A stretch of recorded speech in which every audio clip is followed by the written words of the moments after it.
I am speaking to you from the Cabinet Room at 10 Downing Street. This morning, the British ambassador in Berlin handed the German government a final note stating that unless we heard from them by 11 o'clock, that they were prepared at once to withdraw their troops from Poland, a state of war would exist between us. I have to tell you now that no such undertaking has been received, and that consequently this country is at war with Germany. The first day of the war, 1939, September, I wasn't really old enough to understand. I realised something bad was going to happen, and I couldn't really understand what it meant. And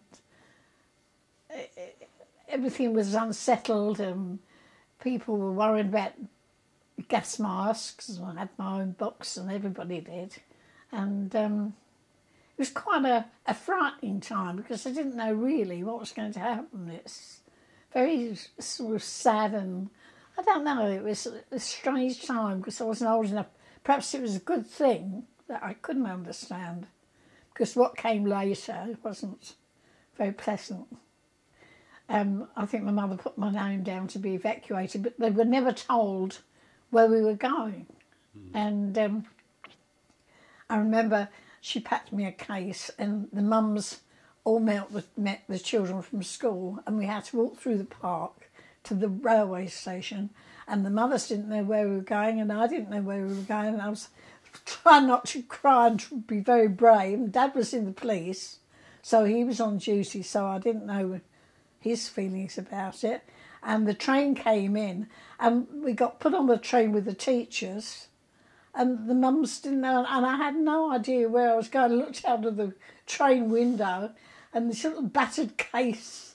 And anyway, we took off, and I think we ended up at Clacton, and we all assembled, and then they distributed us up the coast to Walton-on-the-Naze. And then we had to go on a bus, and they took us round the town. And then I got off the bus, the little girl, and her mother was with us. She was called a helper. And I remember walking along this road near the sea, and there was a school one side, and I had to stand in the driveway, and the helper said to the lady who owned the house, "Would you mind, could you take in 2 little girls?" I sent a letter home. We all had to write home. And we was coming to walk along the front, and there was some house, you know, along the front where you sat, and there was a lady sitting in there, and they said, "Somebody to see you." And this was about 10 days after I got there. And the lady waved, and I thought, oh, it's my mum. I was so thrilled. And Mum said, "I think I'll take you back to London because it's safer there than it is at the Walton-on-the-Naze." I lived in Evanston, North London, and my father was in the police, and I came back and there was no schools, so I couldn't go to school. Everything had stopped, so I had no education.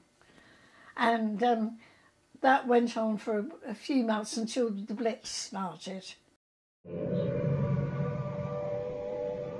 A searchlight just burst into action off in the distance. One single beam sweeping the sky above me now. People are walking along quite quietly. And then we had to have an air raid shelter, an Anderson, which was built at the bottom of the garden. And I think the council, some people from the council, and they had all this metal bits, and then you went down a couple of steps, and then Dad got a couple of spare bits to have a porch on the end, so that if it did rain in the night. And Mum put beds in there, and Dad distempered all the walls, and it was running with perspiration.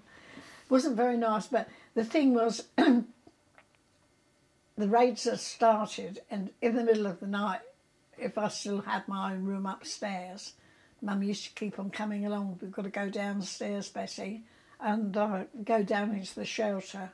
And it got so frequent that she said, well, look, I think we'll have to go down that pipe permanent, because it was nearly every night and it was really frightening. The sound of the aircraft, the horrible monotonous tone of the engines. And the woman next door, her husband was in the army. She got 2 little girls and she came down as well, so we were quite crowded. And of course it was most unhealthy, really. And then we used to stand out the front of the house by the gate, and about 6 o'clock the air raid warning went. It was the same time every night. And then the air raid siren would go. Most people, you looked along the gardens, everybody had the same idea.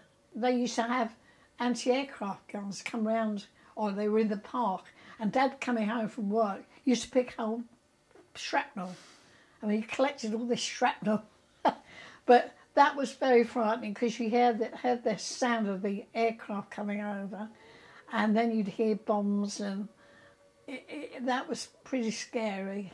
I wasn't quite old enough to understand any more than that, but that wasn't very nice at all. And I couldn't go to school. There was no schools. If you went shopping, everything was queuing up. And if you knew they were going to have eggs in, they used to queue. The fish shop was at the top of the road, and the queue went past the house. And you couldn't get oranges. If they did, you used to queue up for hours. I used to go and queue up for my mum. And we had the radio in the house, and that was our only form of entertainment, really. And tell me about when you went to London. You went on the tube. What was that like? Oh, well, had relations in South East London, they had it a lot worse than we did. And if you went over there to meet them, then we'd meet halfway somehow, and then you come back on the tube, and everybody was asleep on the platforms. And they were snoring all on bunks and everything. And you had a little space left, so that when the doors went back, you had to move through and pass through to get onto the escalator.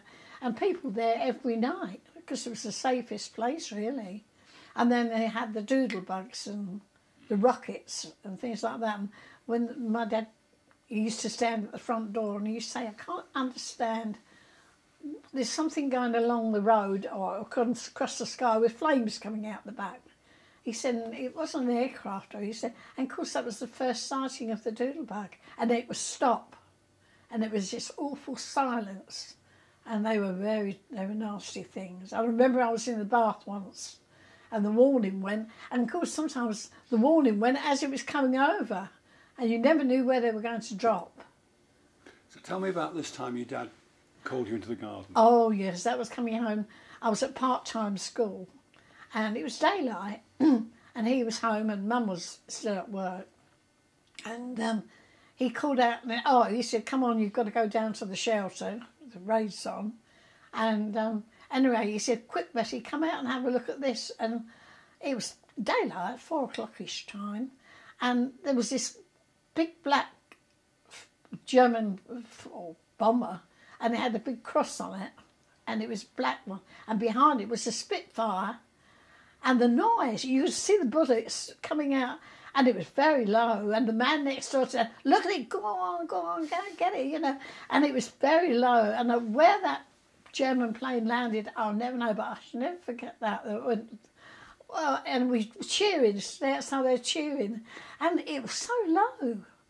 And then we had a party at the end of the war, and Dad managed to get a barrel of beer, and there was about 4 Americans we knew along the road, and they all brought candy, like Mars bars and things, and drink, and they found an old gramophone, and they managed to find some records.